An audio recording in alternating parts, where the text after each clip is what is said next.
আমাকে চাকরি করে পূরণ করতে হয়, আর তুমি আমার সাথে কি ব্যবহার করো পুরো বেয়াদবের মতো।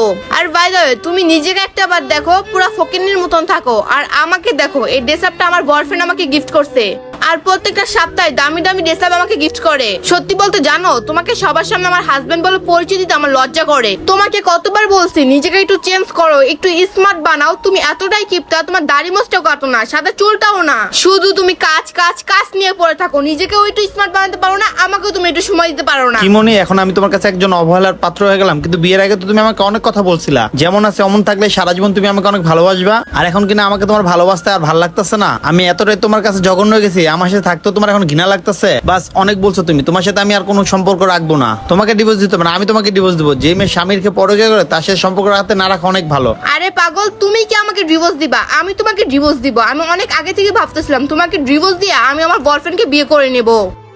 ঠিক আছে, যাও, তুমি তোমার বয়ফ্রেন্ডের সাথে থাকো, আমার বাসায় তোমার জন্য জায়গা নেই আর। তোমার বাসায় আসার আমার কোনো ইচ্ছা নাই। তুমি ডিভোর্স লেটার সময় মতো পেয়ে যাবা, আর তুমি ভুলেও কখনো আমাকে কল এবং কি নক দিবা না। ভালো থেকো। যাও আমার সামনে থেকে।